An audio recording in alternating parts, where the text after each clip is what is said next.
पिछली बार हम लोगों ने ये सुना था कि हैरी पॉटर अपने तहखाने में एकदम से अंदर चला जाता है। तहखाने को अंदर जाने के बाद उसे एक रास्ता और मिलता है। रास्ते में एक पहरेदार से उसकी मुलाकात होती है। वो पहरेदार किसी चीज़ के बारे में कह रहा था जिसके बारे में हैरी को ज़रा भी अंदाज़ा नहीं था। खैर, हैरी ने रॉन और हरमाइनी को तहखाने के बाहर रोकने का आदेश दिया था और हैरी उस अनजान व्यक्ति के साथ तहखाने के अंदर सीधा चला जाता है। थोड़ी दूर जाने के बाद हैरी ने उस आदमी से कई सारे सवालात पूछे, पर उस आदमी ने कुछ नहीं बताया। उसने बस इतना ही बताया कि मैं आपका ग़ुलाम हूँ और ये आपका महल है और मैं इस महल का पहरेदार रक्षक हूँ। मैं इसकी रक्षा करने के लिए यहाँ पर नियुक्त किया गया हूँ और आज से नहीं, मेरे दादा परदादा भी आप ही के इशारे पर काम करते थे और आप ही के तहखाने को हम लोग सुरक्षित रखने के लिए यहाँ नियुक्त किया गया है। बहरहाल हैरी को उसके बातों पर ज़रा भी संदेश नहीं हुआ कि वो क्या बोल रहा है। थोड़े दूर जाने के बाद हैरी को यह अनुभव हुआ कि वो रास्ता कोई साधारण रास्ता नहीं थी। एक सकरी गली से होते हुए वे लोग एक बड़े बरामदे में पहुंच गए थे। ये इतना बड़ा बरामदा था जहां से कई एक लोग एक साथ आ जा सकते थे। कहा जा सकता है कि जैसे कि एक छुओ मंतर गली हो, जो एक गली टाइप की ही लग रही थी। हैरी और अंदर चलता चला गया। हैरी ने दोबारा पूछा, ये तो अंदर से काफ़ी बड़ा है, क्या ये कोई सुरंग है? उस व्यक्ति ने कहा, नहीं, ये सुरंग नहीं है, ये एक अलग ही दुनिया है। यहाँ पर लोग अपना खजाना छुपाते हैं। आपके दादा परदादा भी अपना खजाना यहीं पर छुपाते आ रहे हैं हमेशा से। ये काफ़ी सुरक्षित माना जाता है। ग्रिंडेलवाल्ड कोई मामूली जगह नहीं है मिस्टर पॉटर। ग्रिंडेलवाल्ड एक ऐसी जगह है जहाँ पर कई एक चीज़ दफन है, ऐसी चीज़ें दफन है जिसका वास्तविक जीवन से किसी को कुछ लेना देना नहीं है। ये ऐसे खजाने हैं जिसके बारे में कई लोग दफन करके सुरक्षित बनाकर अपनी इस दुनिया से चले गए हैं और उस चीज़ को, उस खजाने को बस वही लोग ले सकते हैं, लूट सकते हैं जिन्हें इसके बारे में जानकारी है। हैरी इन सब बातों को केवल सुनता जा रहा था और देखता जा रहा था, समझता जा रहा था। थोड़ी दूर जाने के बाद एक और व्यक्ति उन दोनों के सामने आकर खड़ा हो गया। उसने झुककर हैरी को सलाम किया। वो काले कुर्ते पहने हुआ था, सिर पर एक टोपी थी और आंखें नशीली थी। वो हैरी को देखकर चुपचाप खड़ा रहा। उस व्यक्ति ने कहा, आओ देखो कौन आया है। ये भी हमारा ही पहरेदार है, आपका रक्षक है मिस्टर पॉटर। ये भी आपकी सुरक्षा के लिए, आपके तहखाने की सुरक्षा के लिए यहाँ नियुक्त किया गया है और यह काफ़ी होनहार और विश्वसनीय व्यक्ति है। आप इस पर विश्वास कर सकते हैं। हाँ, वो तो है, पर मैं अभी कुछ कह नहीं सकता कि मैं क्या कर रहा हूँ। मेरे दोस्त लोग बाहर खड़े हैं, मुझे जाना चाहिए। उन लोगों की आप चिंता ना करें, वही लोग सुरक्षित हैं। और वैसे भी मुझे लगता है कि ग्रिंडेलवाल्ड अब बंद होने वाला है। पर क्यों, ऐसा आपको क्यों लगता है? ऐसा ही लग रहा है मिस्टर पॉटर, क्योंकि पिशाच लोग अब विद्रोह करने वाले हैं। गुप्त सूचना के अनुसार हमें ऐसा मालूम हुआ है कि वे लोग विद्रोह करने वाले हैं और अपने एक पुराने मालिक को जगाकर वे लोग अपने भाइयों का बदला लेने वाले हैं। हैरी ने पूछा, वे लोग आप किसके बारे में बात कर रहे हो? उस अनजान व्यक्ति ने कहा, मैं जूलियट पिशाच के बारे में बोल रहा हूँ। कहा, जूलियट पिशाच? ये कौन है? ये जूलियट पिशाच वही है जिसने ये पूरे पिशाचों का समुदाय का एक राजा है। राजा कहा जाता है कि वो इतना शक्तिशाली था कि वो ना तो कभी किसी जादूगर से डरा और ना ही किसी और से। वो अपने आप में एक साम्राज्य था, उससे सब लोग डरते थे। इवन पूरे जादुई समाज के लोग उससे डरते थे। लेकिन जैसे जैसे हम जादूगरों की शक्तियाँ बढ़ती गई, उनकी शक्तियाँ घटती गई और हम लोगों ने जूलियट को कैद कर लिया। उसे अनिश्चित काल के लिए शून्य में भेज दिया। वो अब वास्तविकता से नहीं आ सकता, लेकिन गुप्त सूचनाओं के अनुसार ये माना जा रहा है कि पिशाच लोग जूलियट को दोबारा जिंदा करने की कोशिश कर रहे हैं। हैरी ने कहा, पर कोई मरा हुआ इंसान को कोई जिंदा कैसे कर सकता है? वो व्यक्ति मुस्कुराते हुए कहता है, ये जादुई दुनिया है मिस्टर पॉटर और पिशाच इस दुनिया के रखवाले हैं। हमेशा से वो इस दुनिया के रखवाले रहे हैं। हम लोग तो एक घुसपैठिए हैं जो उसकी दुनिया में आकर बस चुके हैं। वो हमेशा से शक्तिशाली थे और हमेशा रहेंगे। क्या कभी आपने ये नोटिस किया कि उनके बनाए हुए हथियार हमेशा से बहुत ही ज़्यादा अटूट और अविश्वसनीय शक्तिशाली होती है?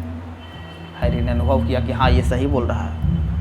क्योंकि पिशाचों से द्वारा बनाई गई हर एक चीज़, हर एक हथियार अपने आप में एक बड़ा चीज़ होता था। खैर हैरी ने दोबारा पूछा, पर ये जूलियट है कहाँ? मतलब कि वो है या फिर ख़त्म हो गया, मरा गया? उस व्यक्ति ने कहा, वो तो अभी नहीं है। उसका अस्तित्व के बारे में कई एक सालों से किसी को कुछ पता नहीं है, पर वो है, अभी भी है और हमेशा रहेगा।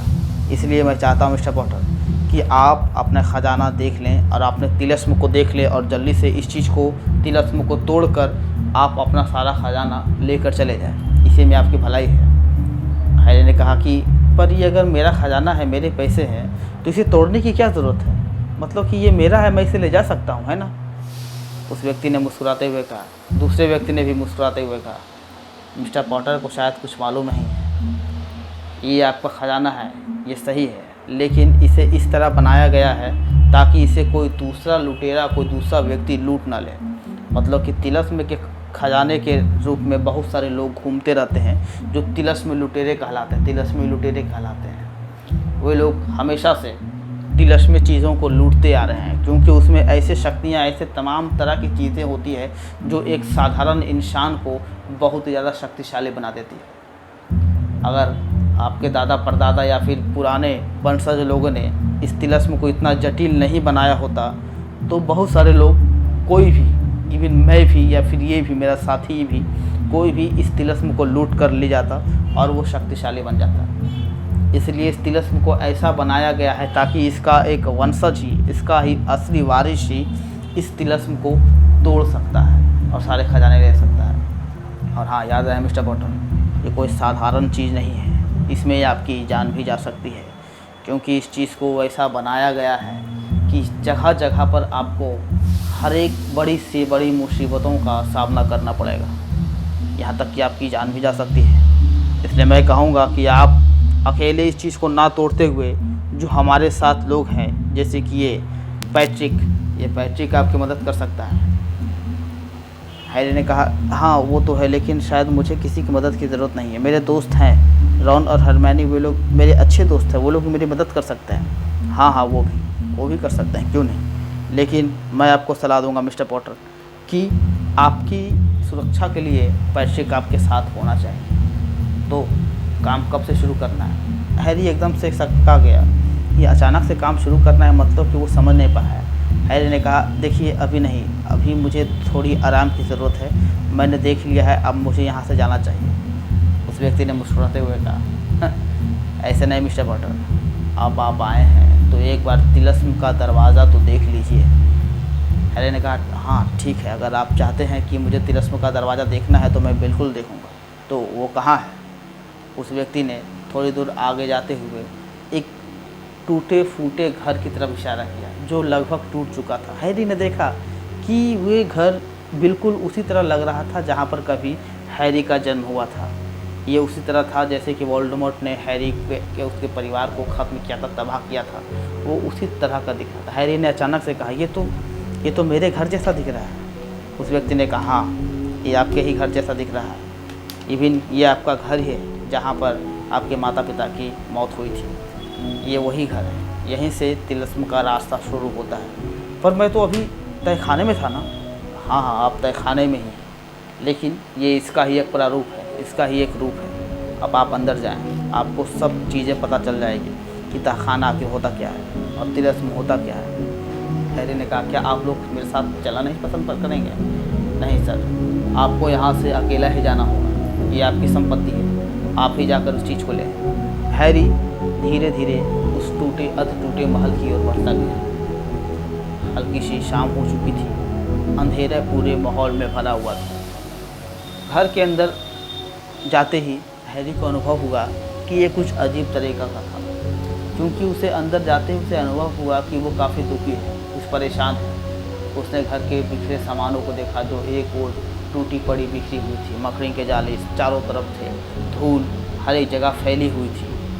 सामने बेंच, खाने के डिनर वाले टेबल, सब चीज़ एक अथाह रखा हुआ था। हैरी ने अंदर जाकर देखा, उसने किसी चीज़ को छुआ नहीं, वो चुपचाप आगे जा रहा था। उसने आगे बढ़कर उस दरवाजे के नज़दीक गया जहाँ पर उसके माता पिता की मौत हुई थी। उसने देखा कि वो दरवाज़ा अभी भी हल्का सा टूटा हुआ है, शायद वो शापित मंत्र के कारण टूटी हुई होगी। हैरी ने उस दरवाजे के अंदर गया। वहाँ पर एक झूला था, एक बच्चे को झूलाने वाला झूला, जहाँ पर शायद हैरी कभी सोया करता था, एक छोटा सा झूला। उसने उस झूले को छुआ, उसे अनुभव हुआ कि शायद ये आज भी हो, शायद ये आज भी वैसा ही है। लेकिन आश्चर्यचकित रूप से उस झूलों के छूते ही घर का रूप, रंग, नक्शा सब कुछ अचानक से बदल गया। ऐसा लग रहा था कि जैसे एकदम से वो नया सा हो गया है। लाइटें जल चुकी थी, मकड़ी के जाले ख़त्म हो चुके थे, धूल गर्दें सब एकदम से साफ़ हो चुका, टूटी कुर्सियाँ जुट चुकी थी और वो झूला भी एकदम से सुरक्षित हो चुका था। ऐसा लग रहा था जैसे कि ये एकदम से नया कमरा हो, जैसे कि ये अभी ही बना हो। हैरी एकदम से चौंक गया था। तभी उसे याद आया कि शायद मैं पिछले जीवन में आ गया। उसने आसपास देखा, पर वहाँ पर किसी की कोई आवाज़ नहीं आ रही थी, ना ही तो उसके पिता थे, ना ही उसकी माता, ना ही वो खुद छोटा बच्चा, कोई भी नहीं। खैर, उसने उस कमरे से बाहर निकल कर देखा तो एक दरवाजे के पीछे से कुछ आवाज़ें आ रही थी। उसने दरवाजे को खोलने की कोशिश की, पर उसका हाथ दरवाजे के बाहर चला गया। वो दरवाज़ा वो छू नहीं सकता था, वो सीधे दरवाजे के अंदर गया। वहाँ पर 2-3 व्यक्ति आपस में बात कर रहे थे। दोनों काले चोगे पहने थे और हैरी उन दोनों में से किसी को भी नहीं पहचानता था। वो लोग बात कर रहे थे किसी चीज़ के बारे में, एक चीज़ के बारे में जिसके बारे में शायद वे लोग नाम नहीं लेना पसंद कर रहे थे। फिर उसने कहा कि हाँ ठीक है, मुझे वो किताब चाहिए। अगर वो किताब कहीं पर भी हम लोग सुरक्षित रख सकते हैं तो उस तिलिस्म का रास्ता कोई नहीं देख सकता है। हैरी ने तिलिस्म का नाम सुनते ही जान गया कि वो लोग शायद उसी चीज़ के बारे में बात कर रहे हैं। फिर एक मोटे व्यक्ति ने वहीं पर खड़ा होकर, जो मोटा व्यक्ति था, उसने बोला कि हाँ, पर किताब को आपने किसे लाने दिया है? मैंने उस व्यक्ति को बीएल को लाने दिया है। बीएल आता ही होगा। हाँ ठीक है, पर वो बीएल व्यक्ति जो है अच्छा है ना, ईमानदार तो है? बोल हाँ बिल्कुल बिल्कुल मिस्टर पॉटर, वो एकदम ईमानदार है। उस किताब की सुरक्षा उसकी जिम्मेवारी है। हैरी ने अनुभव किया कि उस व्यक्ति का नाम, जो हल्का सांवला रंग का था, जिसके मूछें थी और सर पर एक बड़ी सी हैट पहनी थी, उसने उसका नाम पॉटर बोला था। शायद ये पॉटर का ही उसी का कोई दादा या परदादा हो। पर ये कौन थे? ये उसके पिता तो नहीं थे, दादा भी नहीं थे, पर ये कौन हो सकते थे? हैरी इन सब उलझनों में उलझा हुआ था। तभी दरवाजे पर दस्तक होती है, दरवाज़ा अंदर से खुलता है। वहाँ पर एक और व्यक्ति, जो कि हैरी ने उससे अभी तुरंत पहले दरवाजे बाहर तहखाने में मिला था, ये वही व्यक्ति था जो तहखाने में हैरी से मिला था। उसने बोला, ओ तुम आ गए बीएल, आ जाओ, इतनी देर कहाँ लगा दी? उस व्यक्ति ने कहा, मालिक, किताब सुरक्षित लाने में काफ़ी परेशानियाँ थी, लोग इसके पीछे पड़े हुए थे। लोगों को भनक लग चुका है कि ये तिलस्म का काम पूरा हो चुका है और इसे बांधने की तैयारी हो रही है। हाँ ठीक है, और पता और कुछ सूचना? हाँ महाराज, और तिलस्मी लुटेरे भी इसके पीछे लगे हुए हैं। मैंने रास्ते में कुछ लोगों से पता किया है, तिलस्मी लोग को मालूम चल चुका है कि एक और तहखाना, एक और तिलस्म का निर्माण किया जा चुका है मिस्टर पॉटर के द्वारा, और वे लोग इसके पीछे पड़े हुए हैं। हमें जल्दी से अपना काम पूरा करना पड़ेगा, तिलस्म को बंद करना पड़ेगा, वरना वे लोग कभी भी यहाँ आ सकते हैं। ठीक है, उसकी चिंता तुम मत करो, ये किताब मुझे दो। उस बीएल ने अपने जैकेट से, काले जैकेट से, एक बड़ी मोटी चमड़े की लेदर से बंधी हुई एक किताब उस टेबल पर लाकर रख दिया। हैरी ने देखा, उस किताब के ऊपर लिखा हुआ था तिलस्म का रहस्य। वो हैरी ने नहीं जानता था कि उस किताब के अंदर क्या है या फिर क्या है। खैर, पॉटर नाम का उस व्यक्ति ने उस किताब को अपने हाथ में लिया, 2-3 पन्ने उसने उसमें उभारे। फिर उसके बाद उस व्यक्ति ने कहा कि ठीक है, अब लगता है तिलस्म को हमें बांधने का समय आ गया है, हम तीनों तिलस्म को बांधते हैं। इसके बाद मिस्टर पॉटर ने अपने जेब से एक छोटी सी चाबी निकाली। हैरी ने देखा ये वही चाबी थी जो ग्रीन गॉड का तिजोरी नंबर 668 को खोलता था। हैरी के पास भी वही छोटी चाबी थी। दूसरे व्यक्ति ने, बीएल ने भी अपने टोपी से एक छोटी सी मोर का पंख निकालकर उस टेबल पर रखा। चाबी, मोर का पंख और तीसरा वो किताब। तीनों को रखते ही अचानक से एक रोशनी उत्पन्न हुई, बैगनी रंग की रोशनी, और वो किताब, वो चाबी और वो पंख आपस में ही घूमने लगी जोर जोर से। उनके घूमते ही वहाँ पर एकदम से अंधेरा छा गया। ऐसा लग रहा था कि बहुत तेज़ तूफान आने वाला है। ऐसा लग रहा था जैसे कि घर हिलने वाला है। ऐसा लग रहा था जैसे कि यहाँ पर कुछ भी नहीं होने वाला है। खैर, थोड़ी देर देखने के बाद ही हैरी को ये अनुभव हो गया कि ये एक दरवाज़ा था।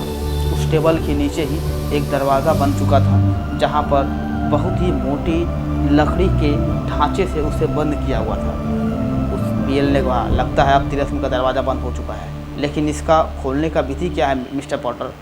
उसने बोला कि इसका खोलने का तरीका बस एक ही है, ये चाबी जो हमेशा हमारे ख़ानदानों के पास रहेगी। ये चाबी जब तक हमारे पास रहेगा ये तहखाना हमेशा से सुरक्षित रहेगा। लेकिन हाँ, याद रहे, एक बार ये दरवाज़ा खुल गया तो सभी को जानकारी हो जाएगी कि तिलिस्म को खोला जा चुका है और कुछ अनिश्चित घटनाएं भी घट सकती हैं, क्योंकि मैंने बहुत सारे पहरेदारों को नीचे नियुक्त किया गया है जो आजीवन यहाँ पर सुरक्षित रहेंगे और इस तिजोरी का रक्षा करेंगे। ठीक है, तो अब चला जाए। तभी अचानक से दरवाजे पर दोबारा दस्तक होती है और खिड़कियों से कई एक सारे हरे सफ़ेद रोशनी निकलकर उन तीनों के ऊपर पड़ने लगती है। वो अचानक से बीएल चिल्लाता है, लगता है हम पर हमला किसी ने किया है, जादुई मंत्र हम पर पड़े जा रहे हैं। तीनों लोग सुरक्षित हो गए और अपने अपने हाथों से छड़ियाँ निकाल ली और वहाँ पर लड़ाई शुरू हो जाती है। हैरी एक कोने में भागने लगता है, उसने भी अपनी छड़ी निकाल ली थी, पर उसे अनुभव होता है कि वो यहाँ पर है ही नहीं, वो तो बस एक सपने में, एक ख्वाब में है। खैर थोड़ी देर बाद ही वहाँ पर अंधेरा छा जाता है। फिर वो दोबारा उसी टूटे घर में आ जाता है, एक टूटा सा घर, एक छोटी सी झोपड़ी अपने पुराने जगह पर। हैरी को अनुभव होता है कि ये एक शायद याद थी जिसे छूने से ही ऐसा हुआ। खैर वो तुरंत उसी दरवाजे के पास जाता है जहाँ पर उसने अभी अपने आप को खड़ा देखा था। वो दरवाज़ा भी लगभग टूट चुका होता है। वहाँ पर जाते ही उसने बड़ी सी टेबल को हटाते हुए वहाँ पर एक छोटा सा दरवाज़ा, जैसा कि पहले बताया गया था, वहाँ पर बना हुआ था। हैरी ने उस दरवाजे को धीरे से खोला, चाबी निकाली और वहाँ से छोटी सी होल थी जो चाबी के आकार की ही बनी थी। उसने अपना चाबी उस दरवाजे में लगाया और एक खट की आवाज़ के साथ उसे खोला। दरवाज़ा खोलते ही आश्चर्यचकित रूप से एक भयंकर रोशनी और एक तेज़ हवाओं के झोंके हैरी ने अपने आप पर महसूस किए। उसे लगा कि शायद कुछ हुआ है, कुछ बड़ा हुआ है। खैर उसने तभी बाहर से आवाज़ आती है, हमें निकलना होगा, लोग यहाँ पर आने लगे हैं। हैरी तुरंत दरवाजे दोबारा बंद करके वहाँ से घर से बाहर आया। उसने देखा बीएल रॉय काफ़ी परेशान है और उसके साथ जो व्यक्ति खड़ा था वो भी काफ़ी परेशान दिख रहा था। उसने बोला, उन्हें कैसे पता चल गया? लुटेरों को पता चल गया है कि तुमने तहखाना खोल दिया है, हमें यहाँ से जल्दी निकलना होगा। पर ये कैसे हो सकता है? लेकिन हैरी, मिस्टर पॉटर, तिलिस्मी लुटेरे हमेशा सतर्क रहते हैं, उन्हें कहीं ना कहीं से खबर हो ही जाती है। हमें आपको तुरंत सुरक्षित जगह पर पहुंचाना होगा, वरना उन्हें ये रास्ता मालूम हो जाएगा कि तिलिस्म यहीं पर छुपा हुआ है।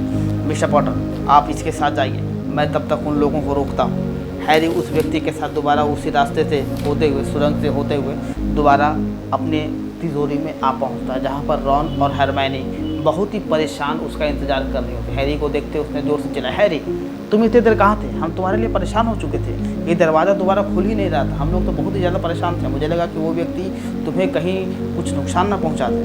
हैरी ने कहा, तुम लोग घबराओ मत, मैं ठीक हूँ, कोई बड़ी बात नहीं। रॉन ने पूछा, वैसे हुआ क्या था? क्या तुम मुझे बताओगे? कोई बड़ी चीज़ थी क्या? कितना खजाना था? हैरी ने कहा, मैं सब बताऊँगा, अभी यहाँ से मुझे चलना चाहिए। ये कहते हुए हैरी, रॉन और हरमाइनी उस तिजोरी से बाहर निकल आते हैं। बाहर निकलते ही वो लोग देख, अब हैरी, रॉन और हरमाइनी तीनों रॉन के ही घर में रहते हैं। इस दरमियान रॉन ने कई बार उस तिलिस्मी खजाने के बारे में, उस नए बीएल नाम के व्यक्ति के बारे में पूछा, पर हैरी ने उनसे वो सब चीज़ बता दिया जितना वो जानता था। हरमाइनी ने पुरानी से पुरानी किताबों में बीएल नाम के व्यक्ति को ढूंढा, पर उसे कहीं कुछ नहीं मिला। बीएल आखिर ये है कौन? वो कैसा दिखता था हैरी? मैं नहीं जानता। उसके बड़ी मूछें थे और वो काफ़ी अजीब लग रहा था, उसके लाल बाल थे और उसके कपड़े भी काफ़ी उटपटांग थे। वो क्या था, क्यों था, उसने अपना पूरा नाम नहीं बताया। खैर जो भी हो, रॉन ने कहा, खैर जो भी हो हैरी, तुम तो अब काफ़ी अमीर हो चुके हो। हाँ, मुझे लगा तुम्हारे पास बस उतना ही खजाना है, पर एक और तिलिस्म क्या? किसी ने तिलिस्म कहा? तभी वहाँ पर मिस्टर वीजली आ जाते हैं। क्या किसी ने तिलिस्म कहा? रॉन ने कहा, हाँ, बस मैं ऐसे पूछ रहा था कि ये तिलिस्म क्या होता है डैड? वीजली ने नज़दीक आते हुए कहा, हाँ, तिलिस्म ये काफ़ी बड़ी चीज़ होती है बेटे। तिलिस्म पहले ज़माने में हुआ करती थी, जैसे कि पहले अगर कुछ नहीं था तो लोग अपने खजाने को छुपाने के लिए, अपने पैसे और संपत्ति को छुपाने के लिए एक ऐसी जगह ढूंढते थे जहाँ पर उनका संपत्ति खजाना सुरक्षित रखा जा सके। बहुत बड़े बड़े राजघराने लोग, बहुत बड़े बड़े पुराने ख़ानदानी लोग, जादुई शुद्ध खून वाले ऐसा करते थे। वे लोग उसमें क्या डालते थे पिताजी, डैड? आर्थर ने कहा कि वे लोग उसमें वो हर एक चीज़ डालते थे जो इस दुनिया में ना हो, जो अपने आप में अनूठा हो, अद्भुत हो। जैसे कि रक्षा कवच। रक्षा कवच? हैरी ने कहा, ये रक्षा कवच क्या होता है? रक्षा कवच काफ़ी एक अद्वितीय चीज़ है हैरी। रक्षा कवच एक ऐसा चीज़ है जिसे आप यदि एक बार पहन लो तो आप पर कोई भी मंत्र पड़े, कुछ भी, चाहे वो मृत्यु दंशम ही क्यों ना हो, आपको कुछ भी नुकसान नहीं होगा, कभी नहीं। आप अमर हो जाएंगे, आपको कोई नहीं मार सकता। रॉन ने कहा, वैसे ही जैसे अजय छड़ी? उसने बोला, हाँ वैसे ही, बिल्कुल उसी तरह का। हाँ बिल्कुल उसी तरह का। पर ये क्या सच में होते हैं? हाँ शायद होते तो हैं, क्योंकि मैंने कई बार इसके बारे में सुना है। मंत्रालय में लोग भी इसके बारे में कई बार बात करते रहते हैं और उन्होंने कई बार इस चीज़ को बनाने की भी कोशिश की है, सुरक्षा कवच को, पर ये कभी हो नहीं पाया, क्योंकि ये एक अनूठी चीज़ और अनूठे मंत्र से बनाया जाता है। ये कभी होने वाली चीज़ नहीं है। पर तुम लोगों ने तिलस्म के बारे में कहाँ पढ़ा? हरमाइनी ने कहा, मैंने एक किताब में पढ़ा था, बस ऐसा, इसलिए मैं पूछना चाहती थी। हाँ हाँ, और बताइए ना तिलस्म के बारे में, ये मतलब क्या होता है, इसे कौन खोल सकता है या फिर कैसे क्या होता है? आर्थर ने कहा कि तिलस्म को केवल वही लोग खोल सकते हैं जिसका वो असली हकदार होते हैं, जैसे कि उसका असली वारिस। अगर मैंने कोई तिलस्म बनाया हो तो या तो उस तिलस्म को रॉन खोल सकता है, या फिर रॉन का बेटा, या फिर रॉन के बेटे का बेटा, या फिर कोई और जो हमारे खून से बना हो, और उस तिलस्म को केवल वही खोल सकता है। हैरी ने कहा, क्या तिलस्म को कोई दूसरा व्यक्ति भी लूट सकता है क्या? मतलब कि जैसे तिलस्मी लुटेरे? आर्थर ने कहा, तुम इस बारे में लगता है बहुत कुछ जानते हो हैरी। हाँ बिल्कुल, तिलस्मी लुटेरे होते हैं और काफ़ी ख़तरनाक होते हैं, लेकिन मैंने एक अरसे से उनका नाम नहीं सुना। अभी मैंने तुम्हारे मुंह से सुना है तिलस्मी लुटेरे के बारे में। एक समय था जब पूरा मंत्रालय तिलस्मी लुटेरे से परेशान थे। ऐसे ऐसे लोग थे जिन्हें पूरे मंत्रालय के नाक में दम कर रखा था, क्योंकि तिलस्म का रास्ता कहाँ से था, कहाँ से वे लोग निकलते थे, कहाँ से आते थे, पूरे शहर में हाहाकार मच चुका था। लोग भाग रहे थे, मर रहे थे तिलस्म के चक्कर में। खैर अब वो सब पुरानी बातें हो चुकी है, अब ऐसा होता नहीं है, अब सब लोग सुरक्षित हैं। तिलस्म जब से ग्रीन गॉड बैंक खुला है, तिलस्म का नामो निशान खत्म हो चुके हैं, और शायद अब तिलस्म कोई रहा ही नहीं, और रहा भी हो तो उससे हम लोगों को गया। खैर अब मुझे काम पर चलना चाहिए। और तुम लोग ठीक हो ना, खाना खाए हो? हाँ हाँ हम लोगों ने खा लिया। चलो ठीक है, बढ़िया है। थोड़ी दूर उसके जाने के बाद रॉन, हरमाइनी और हैरी ने इस बारे में बात करना शुरू कर दी। तो ये सच है, तुम भी एक तिलस्म के वारिस हो? रॉन ने कहा, तब तो तुम्हें उसे खोलना चाहिए, तोड़ना चाहिए। क्या जब तुमने उस दरवाजे को खोला तो और क्या हुआ था हैरी? हैरी ने कहा, कुछ नहीं, बस तेज़ हवाएं चली थी और ऐसा लग रहा था कि जैसे एक बहुत ही तेज़ रोशनी उस तहखाने के अंदर से निकल रही है। और तभी उस बीएल नाम के व्यक्ति ने बाहर से चिल्लाना शुरू कर दिया। उसने कहा कि तिलस्मी लुटेरे आ रहे हैं, तुम लोगों को यहाँ से जाना चाहिए। उसके बाद मैं वहाँ से वापस आ गया। हरमाइनी ने कहा, अगर ऐसी ही बात है तो ये नहीं हो सकता कि उस तिलस्मी लुटेरे ने तुम्हारा उस तिलस्म को लूट लिया हो। ये भी तो हो सकता है। हाँ ये भी हो सकता है। खैर जो भी हो, हमें इस बारे में ज़्यादा ध्यान नहीं देना चाहिए। वो लोग पहरेदार, अगर वो लोग इतने दिनों से उस तिलस्मी चीज़ की रक्षा कर रहे हैं तो कुछ दिनों और रक्षा कर सकते हैं। रॉन ने कहा, क्या हम लोग उस जगह को नहीं देख सकते हैं? हाँ मैंने इस बारे में उनसे बात की थी। उसने कहा, हाँ केवल विश्वासी लोग को ही आप अंदर ला सकते हैं, क्योंकि पैसे और बड़ी चीज़ें लोगों को हमेशा गुमराह करती हैं। हरमाइनी हंसने लगती है, अच्छा तो तुम हमसे दगाबाजी करोगे? हैरी ने कहा, नहीं मैंने बस ऐसा ही कर दिया। खैर धीरे धीरे शाम ढलने लगी थी, सूरज अपने आसमान से धरती की ओर उतरने लगा था। इसी बीच ब्रीजली परिवार थोड़े बहुत तनाव से दूर होने लगे थे। समय के साथ उनके दुख दर्द भी मिटने लगे थे और वे लोग थोड़े बहुत अच्छे लगने लगे थे। जीनी हैरी के थोड़े और नज़दीक आने लगी थी, क्योंकि ऐसा लग रहा था कि जीनी भी काफ़ी परेशान थी फ्रेड के मौत के बाद। खैर धीरे धीरे सब कुछ ठीक होता दिख रहा था, और एक दिन अचानक से खबर मिली, हैरी, रॉन और हरमाइनी जॉर्ज के दुकान के ओपनिंग के लिए जा रहे थे। हैरी ने हालांकि जॉर्ज को इस बार कुछ भी पैसे नहीं दिए थे। पता नहीं जॉर्ज ने इतने सारे पैसे कहाँ लाए और उसने उस जादुई दुकान को दोबारा खोला जो कि छूमंतर गली के एक किनारे पर बना हुआ था।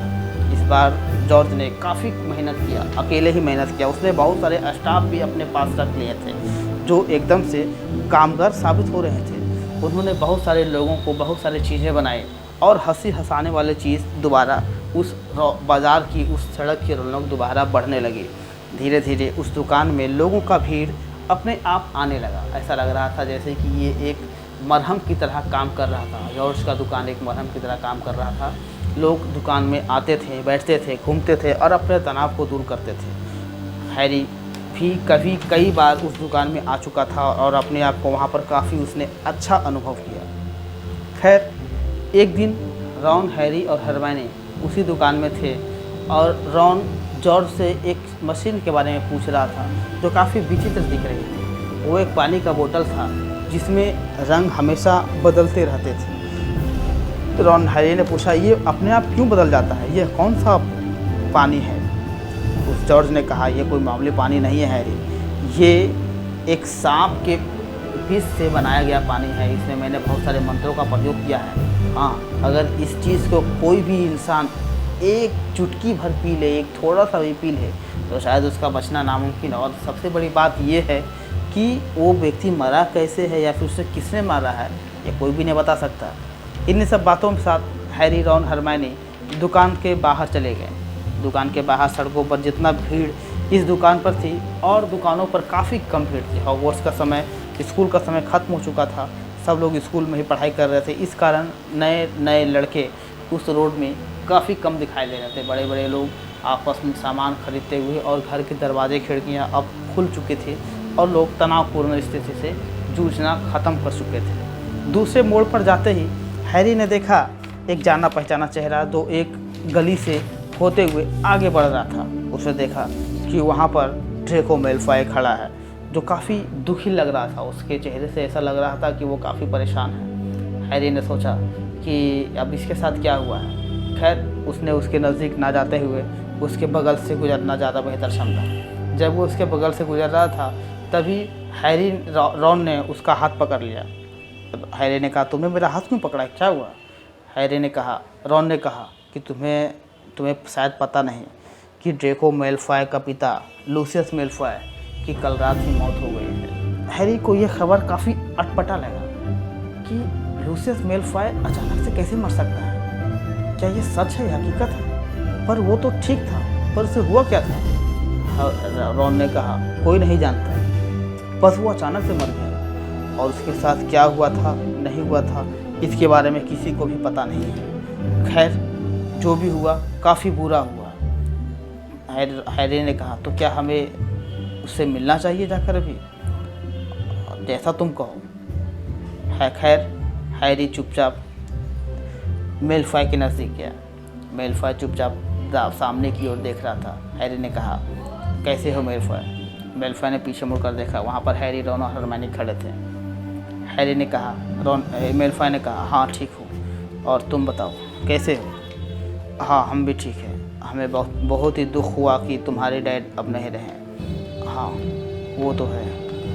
ठीक है, मुझे थोड़ा काम है, मैं जा रहा हूँ यहाँ से। इतना कहते ही मैलफॉय वहाँ से आगे बढ़ गया। हैरी को काफ़ी अपने आप पर दुख हुआ। अच्छा नहीं लगा कि शायद कहीं ना कहीं देखा जाए तो सब लोग कहीं ना कहीं से हैरी को ही जिम्मेवार ठहरा रहे थे। मैलफॉय की मौत से पूरे जादुई नगरी में एक हलचल सी मच गई थी, क्योंकि मैलफॉय एक बहुत ही बड़ा नाम था और मंत्रालय के लोग भी इस बारे में अच्छी तरह जानते थे। शाम होते होते रॉन, हरमाइनी और लोग अपने घर में आ चुके थे। तभी मिस्टर व्रीज़ली वहाँ पर आए और उन्होंने उसके हाथ में एक आमंत्रण पत्र था। उन्होंने कहा, हमें काफ़ी अजीब लगा जब मैलफॉय परिवार ने हमें ये पत्र लिखा है। उन्होंने लिखा है कि आज उनकी अंतिम विदाई है, इसलिए आप सब परिवार वहाँ पर आमंत्रित है। ये काफ़ी अजीब है ना हैरी? हाँ वो तो है। खैर तुम्हें क्या लगता है, हमें चलना चाहिए? जॉर्ज ने कहा, नहीं मैं नहीं जाऊँगा उस कमीने के पास, वो मरे या जिए उससे मुझे क्या है। तभी तभी हैरी ने कहा, हाँ वो तो है, लेकिन हमें लगता है कि एक बार हमें जाकर मिलना चाहिए। कहीं कुछ भी हो, दुख में लोगों के हमेशा साथ ही रहना चाहिए। हैरी का विचार कुछ लोगों को ठीक लगा और हैरी, रॉन, हरमाइनी और मिस्टर आर्थर जाने को तैयार हो गए। 1 घंटे में वहाँ पर एक गाड़ी आ चुकी थी, काले रंग की गाड़ी आ चुकी थी। हैरी, रॉन, हरमाइनी और वीज़ली परिवार उस गाड़ी में बैठकर आगे की ओर बढ़ चले थे। धन्यवाद। आज के लिए इतना ही। अगली स्टोरी अगले हफ्ते।